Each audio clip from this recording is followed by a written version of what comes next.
press the bell icon on the YouTube app and never miss another update. नमस्कार प्रिय विद्यार्थियों, स्वागत है आपका वीकेएस फिजिक्स एकेडमी में।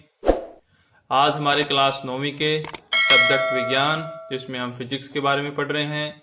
पार्ट नंबर है 3 और पार्ट नंबर 3 जो है वो नए एनसीईआरटी सिलेबस पर आधारित है। यानी जो मैंने आपको 2 वीडियो पहले बताई हैं, जो 2 वीडियो में हमने काम किया है उसी को आगे बढ़ाएंगे। वही है, मैंने आपको सिलेबस के बारे में अवगत करवाया था। तो अपना यहाँ पे चैप्टर है 8। चैप्टर 8 है गति के बारे में, यानी गति किस प्रकार से होती है। और यही अपने पुराने चैप्टर में भी आने वाला था।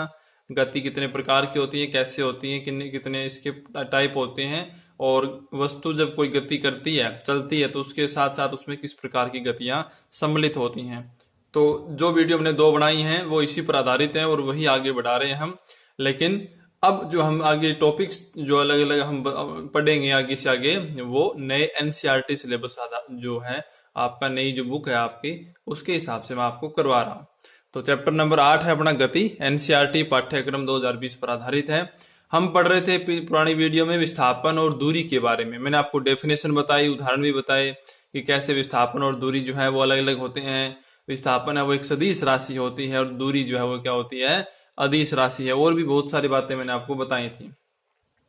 तो क्या यहाँ पे हम बहुत से उदाहरण पढ़ेंगे। अगर ये वर्त आपके सामने है तो क्या इस वर्त में विस्थापन शून्य भी हो सकता है? क्या इसमें दूरी कभी भी शून्य नहीं हो सकती? तो ये बातें जो है इस वर्त के हिसाब से हमें पता लगेंगी कि विस्थापन और दूरी वास्तव में एक दूसरे से किस प्रकार से अलग हैं।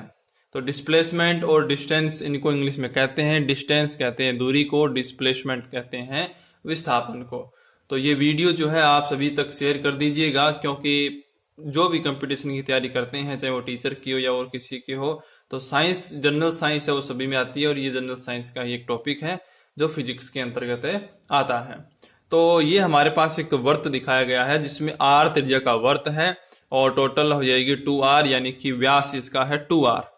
यहां से मैंने दिखाया कि ACB, ये 3 पॉइंट दिखाए और इसमें कोई व्यक्ति जो है वो इस क्रम में चल रहा है। मान लेते हैं इस क्रम में वो चलना प्रारंभ करेगा। तो यहां से A, यहां पर C है और यहां पर है B, और ये एक पूरा राउंड या हाफ राउंड वो तय करता है। तो पहले क्वेश्चन देख लेते हैं कि अपने को किस प्रकार से इसमें क्वेश्चन हल करने हैं, किस प्रकार से विस्थापन और दूरी का मान हमें बताना है। एक व्यक्ति A से चलना प्रारंभ करके, कहां से, A से, यहां से चलना प्रारंभ करके C से होता हुआ, यानी ये जो पॉइंट है C, यहां से जा रहा है वो, A से चलना प्रारंभ करता है, C से होता हुआ B पर पहुंचा, यहां पर पहुंच गया B पर। तो विस्थापन और दूरी क्या होगी, यानी A से चलते हुए, A से चलकर C से होते हुए B पर जब वो गया, तो विस्थापन और दूरी क्या होगी, हमें ये बताना है। तो उसके लिए आपको दूरी और विस्थापन की जो परिभाषाएं हैं कि क्या होती हैं, वो याद होना बड़ी जरूरी है। अगर आप इस वीडियो को पहली बार देख रहे हैं तो हमारे पुराने 2 वीडियो हैं, पहले उसको जाके आप देख लें, जो आपको आई बटन पर ऊपर की तरफ मिल जाएंगे, या वीडियो खत्म होने के बाद लास्ट में आपको स्क्रीन पर दिखाई देंगे। तो दूरी क्या होती है, वास्तविक पथ की लंबाई होती है। दूरी क्या होती है, वास्तविक पथ की लंबाई होती है। और मैं ये भी बता दूं कि ये 3 वीडियो कंप्लीट होने के बाद, यानी 2 पहले वाले और एक ये वीडियो कंप्लीट होने के बाद मैं आपका एक ऑनलाइन टेस्ट लूंगा। तो सभी बच्चों को अवगत करवा दें कि ऑनलाइन टेस्ट या तो कल या आज ही कुछ देर बाद जो मैं दूसरी वीडियो अपलोड करूंगा उसमें मैं दे सकता हूं। तो अपनी ईमानदारी से आपको टेस्ट देना है और ये 3 वीडियो अच्छे से आपको देख के अपनी तैयारी को पहले से बेहतर बनाए रखना है। वास्तविक पथ की लंबाई होती है। वास्तविक पथ कौन सा है? वास्तविक पथ वो होता है जिससे वास्तव में वो चल के गया। कहां से गया वो? A से चला, C से होता हुआ B तक गया। तो वास्तविक पथ कौन सा हुआ? ACB, B तक ही गया, आगे नहीं गया, ACB हो गया। तो वास्तविक पथ की लंबाई किसके बराबर हो जाएगी? ACB की जितनी लंबाई है उसके बराबर वास्तविक पथ की क्या हो जाएगी? लंबाई हो जाएगी। अब हमें ACB का मान ज्ञात करना है। तो उससे पहले आप ये देखो कि जब r त्रिज्या का वर्त होता है अपने पास, तो वर्त की परिधि कितनी होती है? टोटल वर्त की परिधि होती है 2πr। वर्त की परिधि 2πr होती है, ये मैथ में पढ़ते हैं। अब ये 2π क्या है? 2π जो है वो होता है 360 डिग्री के बराबर। और यहां से मैं 2 का इधर डिवाइड कर दूं तो पाई होता है 180 डिग्री के बराबर। 2π ये कोण है, लेकिन ये रेडियन में होता है। रेडियन में से पाई से लिखा जाता है और डिग्री में लिखेंगे तो 360 या 180 डिग्री से लिखते हैं। अब देखो जब ये यहां से चलना प्रारंभ करता है, ये बिंदु है, ये मूल बिंदु है, इसके चारों ओर इसने एक पूरा चक्कर लगा लिया, तो इसका मतलब इसने 360 डिग्री का कोण पूरा कर लिया। उस 360 डिग्री के कोण को हमने क्या लिखा, 2 पाई लिखा। और किस दूरी से वो चल रहा है, वृत्त में त्रिज्या हमेशा बराबर रहती है प्रत्येक दिशा में, कहीं भी जाओ चाहे आप। तो ये r डिस्टेंस से चल रहा था, यानी r त्रिज्या के साथ चल रहा है। इस बिंदु के चारों ओर 2 पाई कोण इसने पूरा कर लिया। तो ये जो पूरा पथ है इसका, ये कितना हो गया, 2 पाई r। और इसे ही हम क्या कहते हैं, वृत्त की परिधि कहते हैं। लेकिन अपना जो पथ है ACB, ये देखो आप ACB, ये कितना है, सिर्फ आधा ही वृत्त तय किया उसने, यानी कि आधी परिधि के बराबर अपनी ACB की क्या होगी, लंबाई होगी। तो जो ACB की लंबाई है वो क्या होगी, परिधि बटे 2, जितनी परिधि है टोटल उसका आधा कर दो। तो परिधि है 2 पाई r बटे 2, यानी 2 से 2 क्रॉस हो गया, क्या आ गया, पाई r। दूरी क्या आ गई, पाई r। यानी इस व्यक्ति ने इस पथ पे पाई r दूरी तय की है। अब हम अपने ज्ञात करेंगे कि इसी पथ पर उसने विस्थापन कितना तय किया। तो विस्थापन क्या होता है, विस्थापन मैंने आपको परिभाषा बताई थी, प्रारंभिक और अंतिम बिंदु के बीच की सीधी सरल रेखा क्या होती है, विस्थापन होती है। एक परिभाषा और भी बताई कि दो बिंदुओं के बीच की न्यूनतम दूरी, कम से कम दूरी क्या होती है, विस्थापन होती है।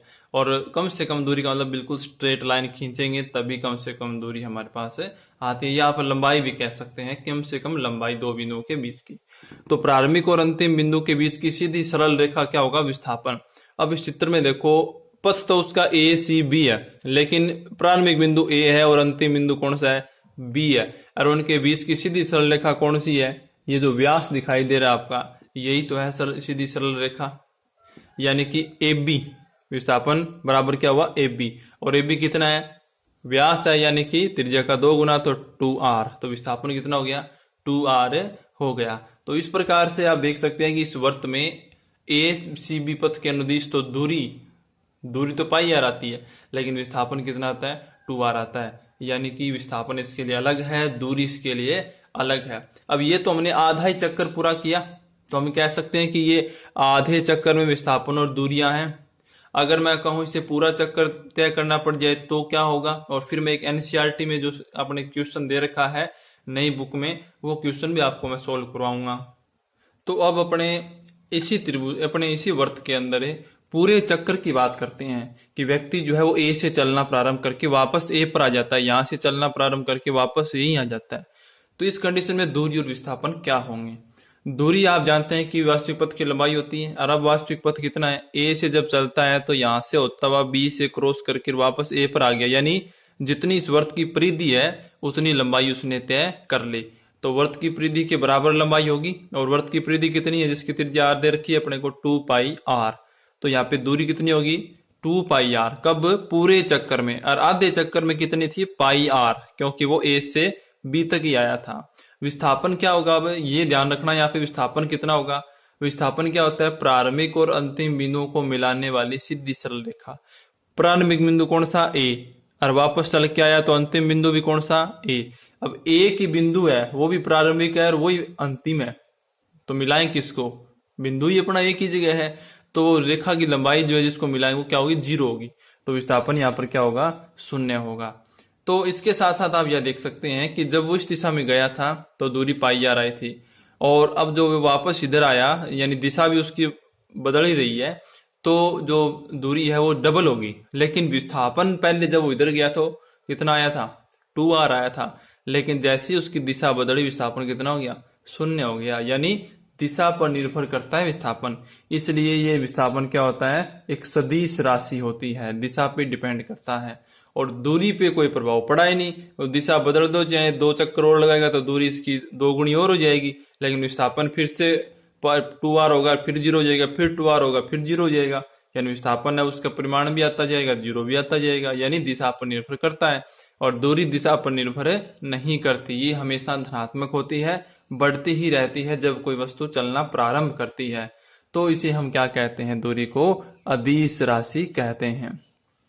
अब हम एक क्वेश्चन और देखते हैं जो अपनी नई बुक में दिया गया है, NCERT की बुक में, वो आपको जानना बहुत जरूरी है, क्योंकि उससे आपको विस्थापन और दूरी में और ज्यादा अच्छे से समझ में आ जाएगा। तो चलिए देखते हैं कि क्या न्यूमेरिकल है वो। तो बच्चों नई एनसीईआरटी जो है उसमें आपको ये प्रश्न दिया गया है कि एक वर्ग है जिसकी भुजा 10 मीटर है। वर्ग की भुजा कितनी दे रखी है? 10 मीटर। और एक व्यक्ति है वो 40 सेकंड में एक चक्कर पूरा कर लेता है उस वर्ग का, यानी उस वर्ग का जितना परिमाप है वो एक 40 सेकंड में पूरा कर लेता है। तो आपको ये बताना है कि 2 मिनट 20 सेकंड में उसका विस्थापन कितना होगा।